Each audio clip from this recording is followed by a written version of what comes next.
तुर्की में जलजले के दौरान इस बच्चे के साथ ऐसा क्या हुआ जिसे देखकर काफिर भी मुसलमान हो गए। अस्सलामु अलैकुम नाजरीन।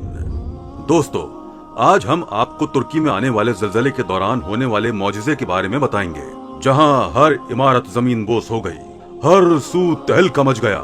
इसी दौरान एक मासूम बच्ची के साथ होने वाला मौजिजा देखकर अल्लाहु अकबर की सदाएं बुलंद हो गईं। वीडियो को मजीद आगे बढ़ाने से पहले अगर आप चैनल पर नए हैं तो चैनल को सब्सक्राइब कर लीजिए और बेल आइकॉन पर क्लिक कीजिए ताकि नई आने वाली वीडियोस आप तक बआसानी पहुंच सकें। नाजरीन, इन दिनों आने वाले जलजले ने पूरी दुनिया को हिला कर रख दिया है। हजारों लोग मलबे तले दफन हो चुके हैं, जिन्हें निकालने में अभी तक रेस्क्यू ऑपरेशंस जारी हैं। दोस्तों, जलजला क्यों आता है?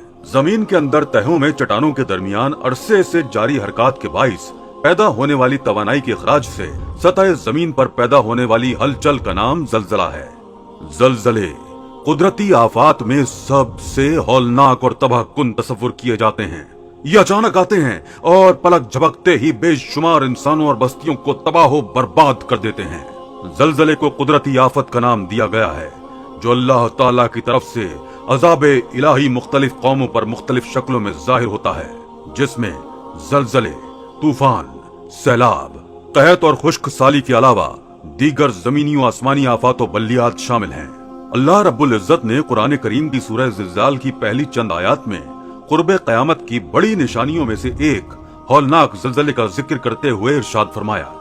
सूरह ज़िलज़ाल, सूरत नंबर 99, आयत नंबर 1 ता 3।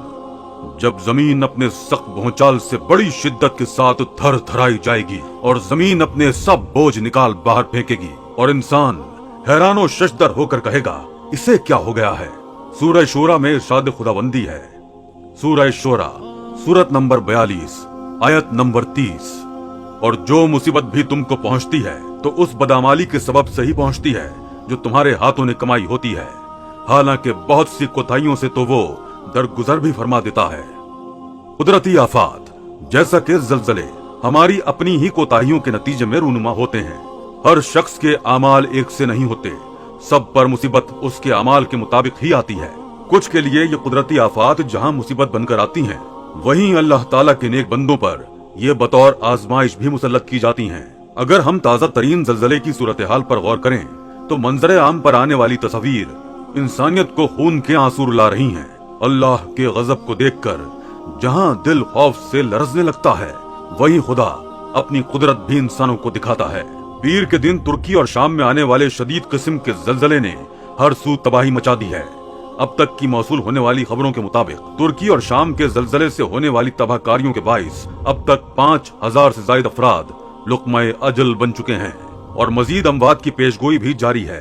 कहते हैं कि इस जलजले की शिद्दत माहिरीन के मुताबिक 7.8 थी। जलजलों के माहिरीन का ये कहना है कि आने वाले जलजलों में ये जलजला शदीद किस्म का था। वहाँ के रिहायशियों का कहना है कि जलजले का दौरानिया 2 से 3 मिनट का था, लेकिन उन 2-3 मिनट ने तुर्की में कयामत सी बर्पा कर दी थी।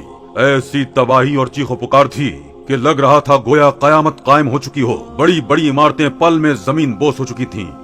चारों तरफ एक अफरा तफरी का आलम था। लोग घरों से निकलकर सड़कों पर भागने लगे थे। किसी को किसी का होश न था। दोस्तों, कहते हैं कि जब बेहयाई हद से बढ़ जाए तो वहां आसमानी और जमीनी अजाबों का नुज़ूल शुरू हो जाता है। अगर हम तुर्की के बारे में कुछ नजरसानी इस हवाले से करें तो ये बात साबित होती है कि तुर्की एक इस्लामी मुल्क है, मगर जैसे जैसे वक्त गुजरा फकत अशिया ही नहीं बल्कि लोग भी, वहाँ रहने वाले मुसलमान भी एडवांस होने लगे। तुर्की हुस्न में अपनी मिसाल आप है, लेकिन जब औरतों ने अपने हुस्न पर बेपर्दगी आम कर दी और सड़कों पर सरेआम बेहयाई दिखाई जा रही है, लोग इस्लाम की जानिब कम और दुनियावी रौनकों की जानिब ज्यादा खुद को रागिब कर रहे हैं। वहाँ की ड्रामा इंडस्ट्री में बनाए जाने वाले ड्रामे उरियानी और बेहूदगी की आला मिसाल बन चुके हैं। यहाँ तक कि मस्जिदों से आती अजान की आवाज के बावजूद जब लोग नमाज की तैयारी करने के बजाय ये इंतजार करने लगे कि कब अजान खत्म हो और वो अपना म्यूजिकल कॉन्सर्ट दोबारा से एंजॉय कर सकें, तब ये कुदरती आफात ही बतौर सजा इंसानी जिंदगी को दरहम बरहम करके रख देती हैं। सड़कों पर चलती सरेआम बेहयाई तो अब तुर्की जैसे इस्लामी मुल्क का मामूल बन चुका है। نیم اریاں وجود لیے خواتین اپنے باپ، بھائی یا شوہر کے ساتھ بآسانی بغیر کسی حیا کے آ جا رہی ہیں۔ ترکی میں خطرناک نوعیت کا زلزلہ آنے سے کئی عمارتیں زمین بوس ہو گئیں، لوگوں میں افراتفری سی مچ گئی، بہت سے لوگوں کے پیارے ملبے کے نیچے دفن ہو گئے تو کسی کا پورا خاندان ہی ہستی سے مٹ گیا۔ ابھی اس صدمے سے لوگ نکلے نہیں تھے کہ ایک بار پھر زمین کانپ اٹھی۔